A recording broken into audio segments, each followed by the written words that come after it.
आपको बताएं कि पाक फौज के शोबा ताल्लुकात आमा के मुताबिक आर्मी चीफ ने वाशिंगटन में पाकिस्तानी सिफारत खाने में मुमताज़ अमरीकी थिंक टैंक्स और मीडिया नुमाइंदों के साथ खुसूसी मुलाकात की।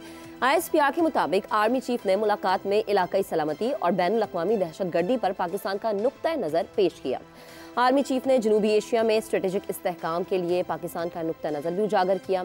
ISPR के मुताबिक आर्मी चीफ ने मसला कश्मीर को तस्लीम शुदा तनाज़ा करार देते हुए इसे कश्मीरी अवाम की उमंगों और अक़वाम मुत्तहिदा की करारदादों के मुताबिक हल करने की ज़रूरत पर जोर दिया और कहा कि कोई भी यकतरफा इक़दाम कश्मीरी अवाम की ख्वाहिशात के खिलाफ इस तनाज़े की नौयत को तब्दील नहीं कर सकता। इसके अलावा आर्मी चीफ ने गजा में इंसानी हमदर्दी की बुनियाद पर फौरी जंगबंदी पर भी जोर दिया है और कहा है कि खत्ते में पायदार अमन के लिए 2 रियासती हल का नफाज इंतहाई ज़रूरी है। आर्मी चीफ का कहना था कि पाकिस्तान इलाकाई इस्तेहकाम और आलमी अमन यकीनी बनाने के लिए दहाइयों से बैनुल अक़वामी दहशतगर्दी के खिलाफ नबर्दाज़ है। पाकिस्तान ने दहशतगर्दी के खिलाफ जंग में बेमिसाल खदमात और कुर्बानियाँ दी हैं। जनरल आसिम मुनीर का कहना था कि पाकिस्तान जियोपॉलिटिकल और जियो इकनॉमिक दोनों नुक्ता नज़र से अहम तरीन ममालिक में शामिल है। पाकिस्तान वस्त एशिया के दीगर ममालिक के साथ मजबूत ताल्लुकात इस्तवार करने के लिए अहम किरदार अदा करना चाहता है। उन्होंने मजीद कहा कि पाकिस्तान ब्लॉक पॉलिटिक्स पर यकीन नहीं रखता। तमाम दोस्त ममालिक के साथ मतवाजन ताल्लुकात बरकरार रखने पर हम यकीन रखते हैं। सवाल हमारा कुछ इस तरह से होगा कि मौजूदा बैनुल अक़वामी हालात और तनाज़ात की रोशनी में पाकिस्तान के लिए मतवाजन ताल्लुकात कायम रखना कितना मुमकिन है, ये कितना मुश्किल हो सकता है, ये कितना आसान हो सकता है। शहजाद चौधरी साहब, आपकी तरफ आती हूँ, कमेंट कीजिएगा। अच्छा देखें, आर्मी चीफ की जो आपने जिक्र किया उसकी बुनियाद पे आपने सवाल बनाया, लेकिन मैं लेट मी जस्ट से कि आर्मी चीफ ने he has made all the right noises. ये बड़ा एक पोलाइट तरीका है ये कहने का कि जो बातें कही जानी चाहिए थी वो उन्होंने की, और अब इसके करने के बाद इसको साइड पे रख दें, क्योंकि पाकिस्तान की फॉरेन पॉलिसी बहुत ही एक अहम मौजू है जिसके ऊपर के सिर्फ हम कुछ बुनियादों पे बात नहीं कर सकते। हर रियासत के 2 जौहरी मफाद होते हैं, 2 जौहरी मफाद होते हैं जिसकी बुनियाद पे वो अपने तल्लुकात बाकी मुल्कों से कायम करता है। एक होता है उसकी अपनी सिक्योरिटी, जिसे मिलिट्री सिक्योरिटी कह लें, फिजिकल सिक्योरिटी कह लें, और दूसरी इकोनॉमिक सिक्योरिटी। ये 2 ड्राइवर्स हैं जो कि उसको बताते हैं कि उसने तल्लुकात किसके साथ किस तरह के और कैसे रखने हैं। ये 2 चीजें डिटरमिन करेंगी। अच्छा, अब जब इसको देखते हैं तो आज की दुनिया के माहौल में जब चीजों को देखते हैं तो हम कहते हैं चीन और अमेरिका तो आपस में दुश्मनी कर रहे हैं, एक जंग के दहाने पे पहुंचे हुए हैं, लेकिन उसके बावजूद सबसे लार्जेस्ट ट्रेडिंग पार्टनर्स हैं आपस में। यानी 600-650 अरब डॉलर सालाना आपस की ट्रेड करते हैं ये दोनों मुल्क। हैं दुश्मन, लड़ाई करने जा रहे थे, लेकिन हैं तो इस तरह का ताल्लुक। उसके बाद आप आगे आ जाइए, हमारे साथ इस तरह का माहौल है जहां पर रूस और अमेरिका आपस में एक जंग में उलझे हुए हैं, अमेरिका बाय प्रॉक्सी यूक्रेन के अंदर, लेकिन उसी रूस और उसी रूस को हिंदुस्तान जो है वो सपोर्ट करता है, लेकिन अमेरिका का भी इत्तेहादी। अच्छा, उधर ये इसराइल के साथ इसराइल की जंग एक जारी है गजा में, और आपने उसका जिक्र किया अभी। लेकिन ये क्या है कि सऊदी अरेबिया और UAE ये जो है ये दोनों के दोनों बहुत करीब हैं, इसराइल के भी, अमेरिका के भी, और हिंदुस्तान के साथ भी बहुत गहरे तल्लुकात हैं। हमें तो 4 या 5 या 7 अरब की बात होती है ना डॉलर्स देने की UAE की तरफ से। 70 अरब या 100 अरब की कमिटमेंट ऑलरेडी वो इन्वेस्टमेंट कर चुका भारत के अंदर। इसी तरीके से सऊदी अरब है। तो क्या हुआ, मकसद ये हुआ कि आपकी दुनिया 1 या 2 पोल्स पे नहीं चल रही। इस वक्त 4 पोल्स हैं। यूरोप एक पोल है, अमेरिका एक पोल है, फिर रूस चीन एक अलग पोल है, और उसके बाद एशिया एक अलग पोल है। तो जब आप ये 4 पोल्स में एग्जिस्ट करते हैं तो आपको अपने जो जौहरी मफादात हैं, जिसके अंदर फिजिकल सिक्योरिटी, मिलिट्री सिक्योरिटी कह लीजिए, और इकोनॉमिक सिक्योरिटी, उसके रास्ते बनाने हैं। हर एक का हर एक के साथ ताल्लुक है। चीन और इसराइल आपस में जितने गहरे ताल्लुक रखते हैं हम सोच भी नहीं सकते। अब प्रॉब्लम क्या है, हमारी जितनी भी फॉरेन पॉलिसी की सोच है ये 1947 से आगे नहीं बढ़ पाई है। और फिक्र नौ से डरना, तर्ज कोहन पे अड़ना, मंजिल यही कठिन है कौमों की जिंदगी में। और हमारी फॉरेन पॉलिसी एस्टैब्लिशमेंट जो है उससे आगे सोचने की अहलियत नहीं रखती।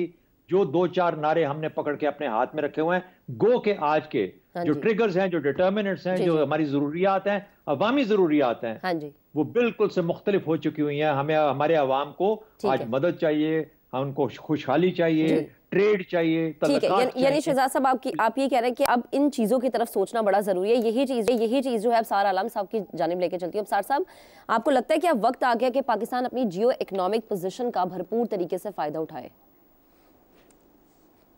ये वक्त अब तो नहीं आया, ये तो शुरू से ये वक्त था और नहीं उठाया, और नहीं उठाया जा रहा। इसका फ़ायदा, हमारे दिमाग काम नहीं करते, हमारे सिर्फ मैदे काम करते हैं। और जो हमारे फैसला साज हैं उनके भी मैदे ही काम करते हैं, दिमाग नहीं काम करते। और इतने अरसे से हमने जियो इकोनॉमिक हमारी जो पोजीशन है, जो सिचुएशन है, उससे कोई फ़ायदा नहीं उठाया।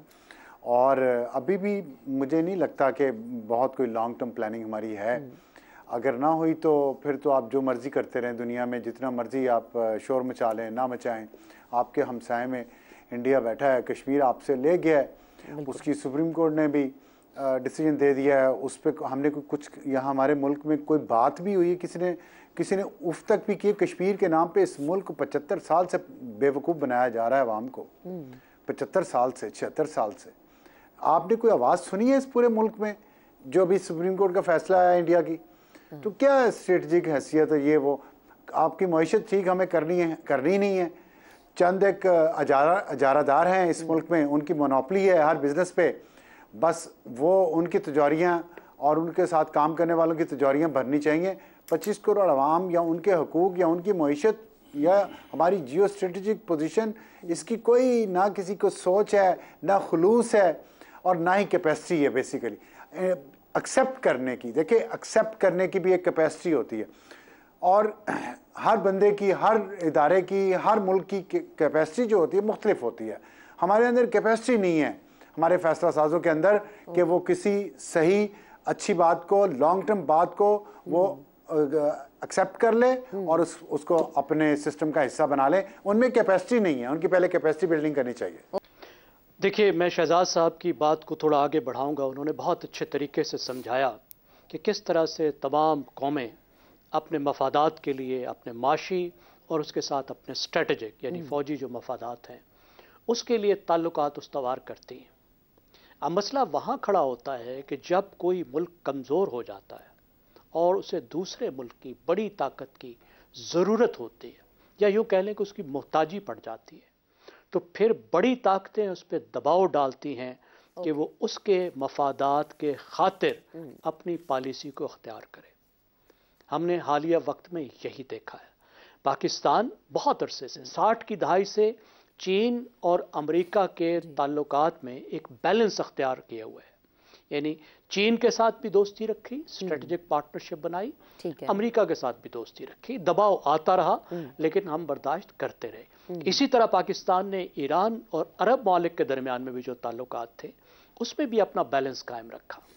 अब इस वक्त के हालात देखिए कि चीन के कर्जे हमें हर महीने जाके मिन्नत करनी पड़ती है, कोई ना कोई कर्जा रिवॉल्व कराना पड़ता है। उनके बिजली घरों के हम पैसे देने के काबिल नहीं है जो बिजली उनके बिजली घरों से खरीद रहे हैं, उनके कितने हमने पैसे नहीं दिए। एक तरफ चीन का ये मसला, दूसरी तरफ हमारी मोहताजी है उन अदारों की जिन पर अमेरिका का असर है, जिसमें IMF भी है, जिसमें वर्ल्ड बैंक भी है और दूसरे इदारे भी शामिल हैं। और ख़ास तौर पे अमेरिका का बहुत दबाव रहा पिछले कई महीनों में कि हम चीन से दूरी अख्तियार करें।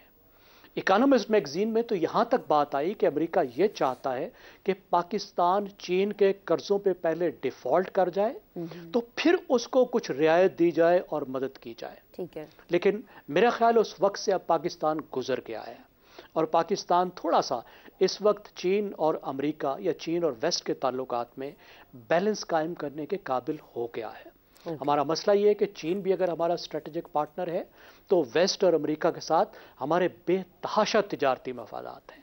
अमेरिका हमारी एक्सपोर्ट्स की सबसे बड़ी मार्केट है और पाकिस्तान को इतनी छोटी ताकत नहीं है कि किसी का दुम छल्ला बन के ज़िंदगी गुजारे। हम एक मिडिल पावर हैं, एक मिडिल पावर के तौर पर हमने एग्जर्ट करना है। ठीक है, अब जहाँ तक भारत का बात है तो देखिए भारत का वज़न उसकी मईशत के हिसाब से बहुत ज़्यादा बढ़ चुका है। पाकिस्तान के लिए इस वक्त मुमकिन नहीं है मौजूदा हालात में कि भारत के मुकाबले में वो अपने आप को प्ले कर सके बैनुल अक़वामी स्टेज पे। पहले हमें अपना माशी वजन बढ़ाना होगा, फिर हम इस तरह की पोजीशन में होंगे कि भारत के मुकाबले में खड़े हो सके या बैनुल अक़वामी मैदान में भारत की फॉरेन पॉलिसी का मुकाबला कर। ठीक है ज़ैगम साहब, आपका कमेंट आ गया। इफ्तिखार साहब, आपकी जानिब आती हूँ, जियो इकोनॉमिक हैसियत से फ़ायदा उठाने के लिए पाकिस्तान में पॉलिसीज़ का तसलसल, जैसा कि अभी अबसार साहब भी कह रहे थे कि लॉन्ग टर्म पॉलिसीज़ होना ज़रूरी है और सियासी इस्तेहकाम दरकार है। क्या पाकिस्तान यूं ही सियासी अदम इस्तेहकाम की कीमत अदा करता रहेगा? पहली बात तो यह है कि पाकिस्तान अगर इसी तरीके से गैर सियासी सूरत हाल में रहा तो हम वैसे ही रहेंगे जैसे दोस्तों ने आपको बताया है। फॉरेन पॉलिसी वो कामयाब होगी जिसमें फ़ौज के मफादात भी देखे जाएं और ये भी देखे जाएं कि पार्लियामेंट में बैठे जो नुमाइंदे उनके मफादात क्या हैं। ठीक है, जब इन दोनों के मफादात इकट्ठे आएंगे किसी जगह पे तो वो फॉरेन पॉलिसी कामयाब होगी।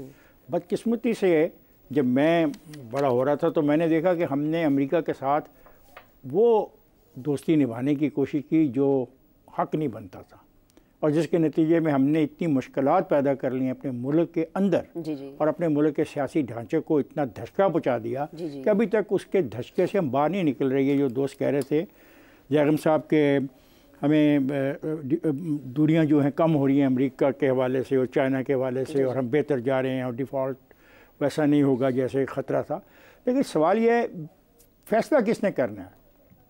अगर तो फैसला सिर्फ एक कुव्वत ने करना है, आज एक चीफ़ ऑफ आर्मी स्टाफ एक फ़ैसला करके आता है, कल चीफ़ ऑफ आर्मी स्टाफ कोई और होता है और वो फैसला कोई और करता है, तो क्या हम इस किस्म की फॉरेन पॉलिसी पे चलते रहें? एक बात।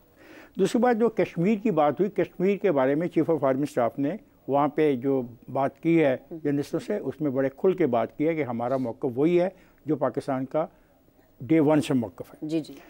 अब हमने ये देखना है कि क्या हमारा रवैया इस इलाके में दुश्मनी की तरफ होना चाहिए या हमें अपने लोगों को समझाना है कि जनाब दुश्मनी अपनी जगह, हाँ जी, और आपके अपने अंदरूनी मामलात अपनी जगह। ये जो किसी को फतह करने की ख्वाहिश है ना, कोई झंडा लगाने की कहीं पे, ये मुनासिब नहीं है, ये पॉसिबल नहीं है। हम दुनिया के अब इस दौर में से गुजर रहे हैं जो ये काम हो नहीं सकता। आपने काबुल फतह करने की कोशिश कर ली ना, और उस काबुल फतह करने की कोशिश में जो अंजाम हुआ हमारा और जो हो रहा है उससे अगर हम सीख जाएं और हम लोगों के साथ ज़िंदा रहने को कोशिश करें।